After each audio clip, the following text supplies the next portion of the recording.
Buenos días. Mi nombre es el doctor Martín y el día de hoy voy a realizarle una exploración física de su hombro. ¿Cómo se llama? Raúl, Mucho gusto, Raúl. Quiero que sepas que todo lo que se suceda aquí va a ser de carácter privado, va a quedarse entre nosotros dos. A continuación voy a pasar a lavarme las manos y a asegurarme que la luz sea la indicada. ok. Con permiso. La exploración física inicia con la inspección. Con el paciente sentado en la cama de exploración, se observará de forma pasiva la posición, forma, volumen y superficie, en el color, integridad, textura, hidratación, turgencia y edema. Se observa también la alineación de extremidades y simetría corporal comparando un hombro con el otro. Se observa también el rango de movimientos que puede obtener el paciente, comenzando con los movimientos activos. En la valoración de los movimientos activos, se le pedirá al paciente que imite nuestro movimiento o dándole una orden que realice los movimientos de abducción, aducción, rotación interna, rotación externa, flexión, extensión y circunducción.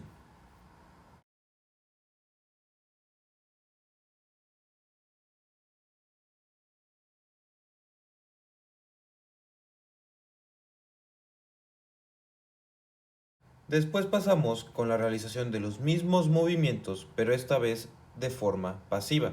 Es decir, nosotros realizaremos los movimientos tomando la extremidad del paciente.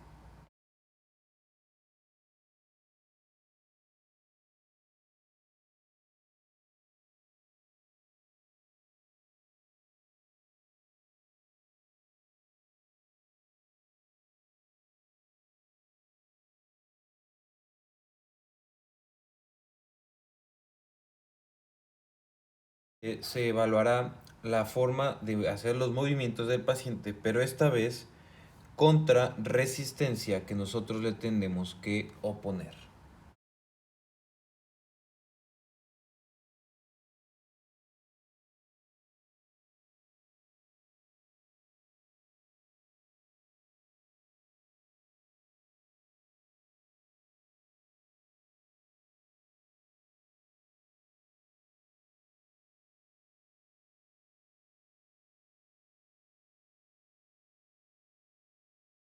Se le solicita al paciente que levante los brazos y se toque la nuca, después que se toque la espalda. Con estos movimientos se valoran flexión, abducción, aducción, rotación externa y rotación interna. Por lo tanto, la integridad de los movimientos indicará que tiene la articulación glenohumeral o la cápsula totalmente indemne. Una vez terminado esto, pasamos a la palpación de puntos dolorosos. Comenzamos con la apófisis coracoides. Seguimos palpando la articulación esternoclavicular, solicitando al paciente que se encoja de hombros con el objetivo de buscar crepitaciones, hematomas o dolor a la presión. Después pasamos con la articulación acromioclavicular. Para esto localizamos el acromion que hace una prominencia y en el caso de dolor se realizarán las maniobras especiales. Seguimos con la palpación del espacio subacromial, que si desencadena dolor indica patología del manguito rotador.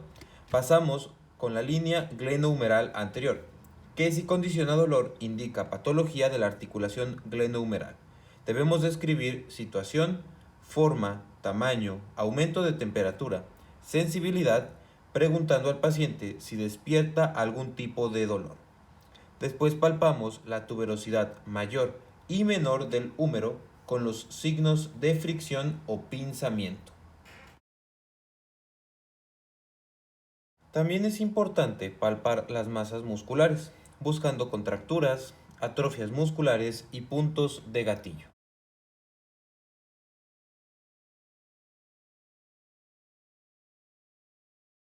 Finalmente debemos palpar la porción larga del bíceps, donde el examinador se coloca en la parte posterior y apoya la mano en el hombro del paciente, que tocará el tronco con el codo. Realizaremos movimientos de rotación interna y externa, con lo que palparemos troquín y troquíter. En medio de ellos se localiza la cordera bicipital. En el caso de presentar dolor, el paciente se determinará la existencia de tendonitis bicipital. Continuamos con las maniobras especiales. Para esto el paciente podrá estar sentado en una cama de exploración o recostado. Se evaluará movilidad, simetría en tono muscular, fuerza muscular, Se valorará pidiendo al paciente que realice los movimientos del hombro mientras el explorador opone resistencia.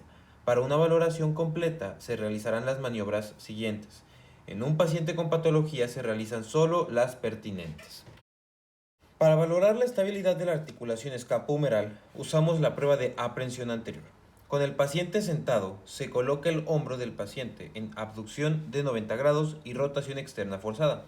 Cuando la maniobra es positiva, presenta dolor en cara anterior del hombro.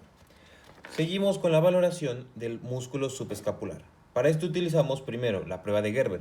Con el paciente sentado se coloca el hombro en extensión y rotación interna, quedando el dorso de la mano contra la región lumbar. Se le solicita al paciente que desplace la mano hacia atrás contra resistencia, siendo positiva cuando despierta dolor o incapacidad de realizar el movimiento. Seguimos con la prueba de presión del abdomen. El examinador coloca la mano en el abdomen de manera que pueda sentir la presión que ejerce el paciente. Se le pide que coloque la mano del brazo que está siendo examinado sobre la mano del explorador y se le pide que empuje lo más fuerte posible la mano de este. Si el paciente es incapaz de mantener la presión en la mano del examinador o si el paciente extiende el hombro, es indicativo de una lesión. Seguimos con la maniobra de Apple inferior. Con el paciente en bipedestación se le pide al paciente que se toque el hombro opuesto por detrás de la cabeza o bien con la punta de los dedos el ángulo inferior de la escápula, contralateral. Cuando existe lesión se observará en el paciente la incapacidad o dolor al realizar el movimiento. Seguimos con la valoración del músculo supraespinoso, comenzando con la maniobra de Apple superior. Al paciente se le pide que trate de tocar los bordes superior e inferior de la escápula por detrás de la espalda. Cuando existe lesión, se observará en el paciente la incapacidad o dolor al realizar el movimiento. Finalizamos con la maniobra de Jove o de lata vacía. Se coloca el codo del paciente en extensión, manteniendo el brazo en abducción en 90 grados, flexión horizontal de 30 grados y rotación interna.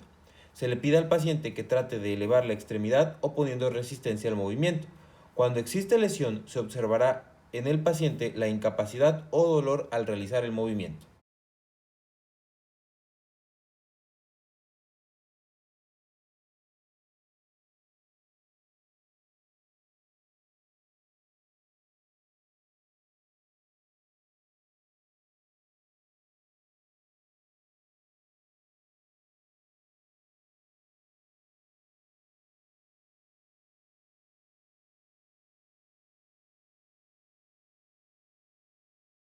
Para valorar el músculo infraespinoso utilizamos la prueba de Lage. Con el paciente sentado con los codos en flexión de 90 grados, se coloca la mano del explorador sobre el dorso de la mano del paciente y se le pide que efectúe una rotación externa del antebrazo oponiendo resistencia. Cuando existe lesión, se observará que el paciente tiene la incapacidad o tiene dolor al realizar el movimiento.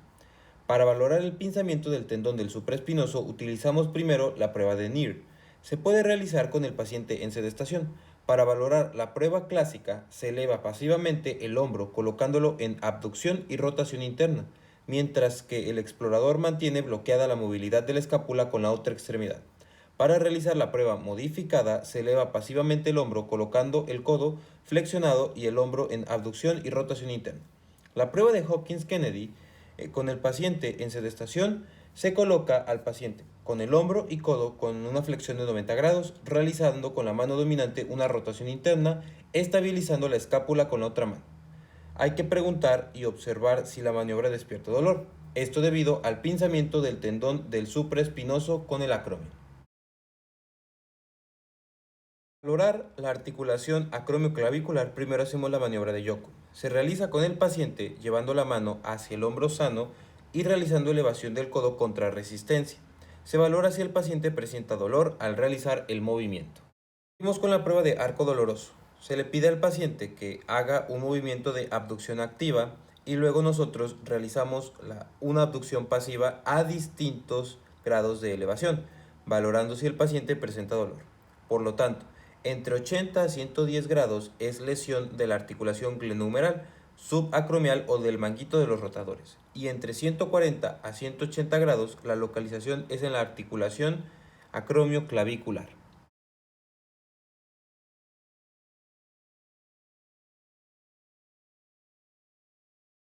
Para valorar el tendón bicipital se utiliza la prueba de Yergazo. Con el paciente en sedestación se coloca el codo flexionado a 90 grados y antebrazo en posición neutra. El explorador con la mano izquierda palpa el área de la corredera bicipital y con la otra mano toma la mano del paciente en forma de saludo y se le pide que realice una supinación, mientras nosotros ponemos resistencia al movimiento. Si el paciente presenta dolor en la cara anterior del hombro o corredera bicipital, se interpreta como un compromiso del tendón de la porción larga del bíceps y su vaina. Para valorar la inestabilidad del hombro, se utiliza la prueba del surco o cajón inferior. Con el paciente en sedestación, el explorador estabiliza el hombro no afectado colocando la palma sobre el hombro y con la otra se tracciona distalmente el brazo por encima de la articulación del codo flexionado. Hay que observar la cara externa del hombro, en la cual presenta un surco si es inestable. Antes de finalizar la exploración se pueden comparar con el hombro contralateral.